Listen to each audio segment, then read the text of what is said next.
Hi everyone, thank you for joining me. So another build is complete. This was one of those builds that I was really enjoying, and then it kind of started wearing me down a bit, getting the photo etch sorted and then having to faff around doing various little things before I could actually make myself think, yeah, it's finished.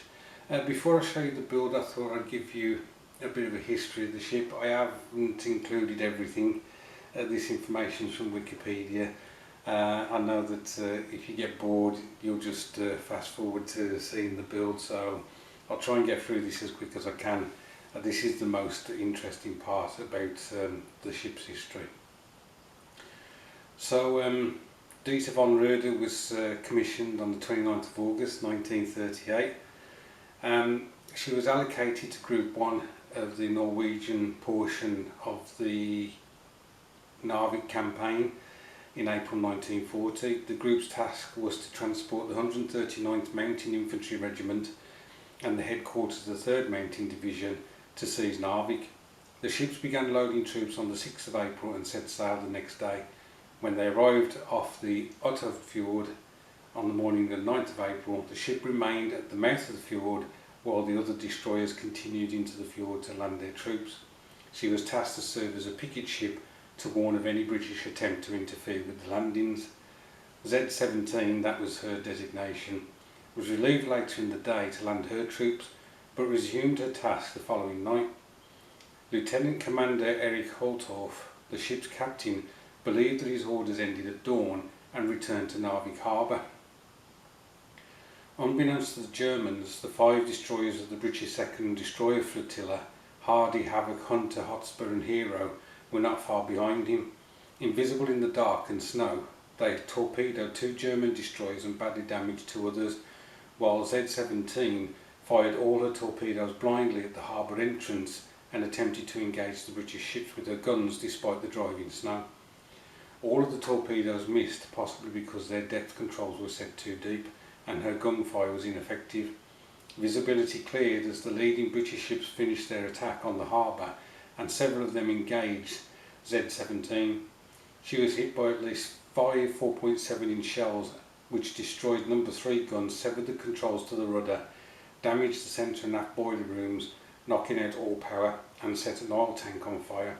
The British shells killed 9 of the ship's crew. Most of the survivors were used to help secure the town of Narvik. Z-17's radios were taken ashore and used to improve communication with other German commands within Norway. Over the next several days, the ship's damage was evaluated and the Germans estimated that it would take at least a week to make her mobile again. In the meantime, her light weapons were offloaded and her stern was tied to the pier in the harbour with her bow angled outwards. This meant that only her 2 forward guns could bear on targets. On the night of the 12th and 13th of April, the senior surviving German officer received word to expect an attack the following day by British capital ships, escorted by a large number of destroyers and supported by carrier aircraft. The battleship Warspite and 9 destroyers duly appeared on the 13th of April, although earlier than Bay had expected, and caught the Germans out of position. When the destroyers Punjabi and Bedouin appeared at the mouth of the harbour, engaging Z-12, the 25 gunners left on board Z-17 opened fire on whatever British ships were visible, including Warspite. One of the shells hit the flagship's bridge, but only caused minor damage. The British initially thought that they were fired upon by coastal artillery in the smoke and confusion, but a report from a ferry Swordfish from Warspite revealed the German ship. The destroyer Cossack. Now, you may remember that Cossack is famous for boarding the Altmark, which was the fueling and supply ship for Graf's Bay, and she did it in Norwegian waters, and there was controversy that she'd actually contravened neutrality laws because she'd boarded a ship within the neutral waters, but she did manage to save British seamen from the Altmark. The destroyer Cossack moved through the sunken freighters to investigate and opened fire at 2,500 metres. She started making hits with her second salvo and set the German ship's stern aflame. But Z-17 return fire was devastating. The British destroyer was hit at least 7 times that severed the steam pipe to the forward boiler room, damaged the central boiler room, started a fire and knocked out her steering gear, causing her to run aground. The German shells killed 9 men and wounded 21. The destroyer Kimberley and Warspite returned fire, the latter even hitting D-17 once, but the gunners had abandoned ship once their ammunition was exhausted, and only the 3-man demolition party was still aboard when the destroyer Foxhound approached. The Germans lit the fuses to the depth charges packed on the packed in her interior, which exploded when the British ship was less than 50 metres away. So it would appear that that last final act by Z-17 was basically it for her. That was the end of her career during World War II. Obviously she blew herself to bits, but possibly doing heavy damage to the British destroyer Foxhound. Apparently there was a boarding party ready to board the German ship, so you can imagine the devastation that may have caused. So that's the history of the ship. I shall now go and get the build. So there you are, guys. That's how she looks now, complete. As I say, the actual construction of the kit was very straightforward, lovely fit of parts and no issues at all.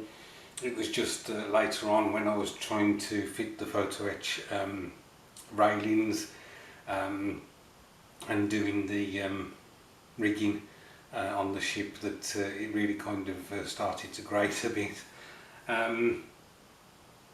The railings obviously are aftermarket, they don't come in the kit, so bear that in mind if you decide to buy this kit.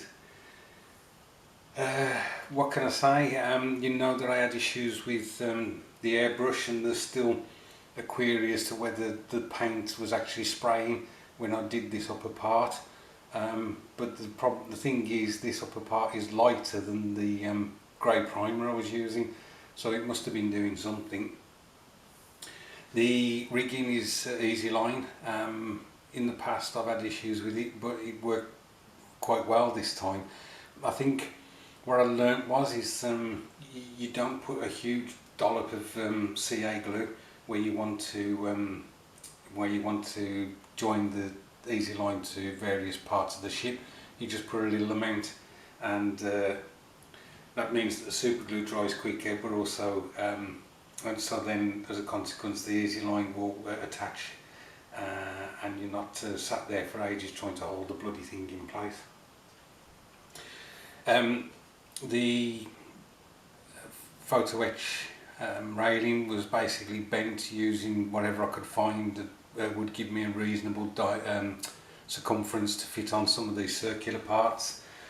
This part here, it isn't one complete rail. I did it in 2 sections. I did that and the straight bit as one, and then I did the rear one just as practically as just the circumference of this round area here.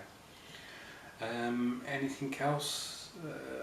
Another thing I did was I mentioned the rails for the mines. I wanted them to be silver, and of course I suddenly remembered that a lot of you guys use Sharpies to do that kind of thing. So once I'd repainted the rails the dark grey, and then went over the top of them with the silver Sharpie, and that worked wonderfully.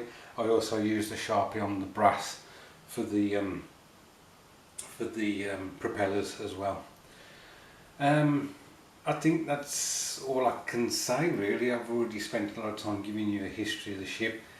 I quite like the way the name came out.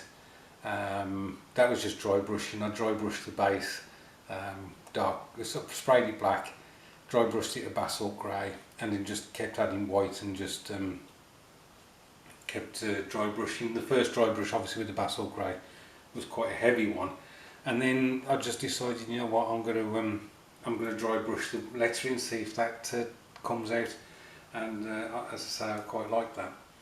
This is the third destroyer at this scale that I've got on my shelf now. If you remember, I did the HMS Eskimo for as a appreciation build to the wife.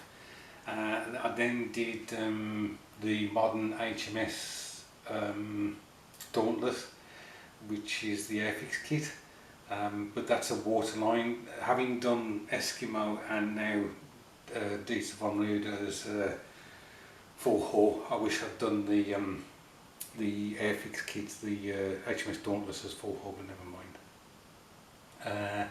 So that's so I've got the 3 destroyers at this scale now.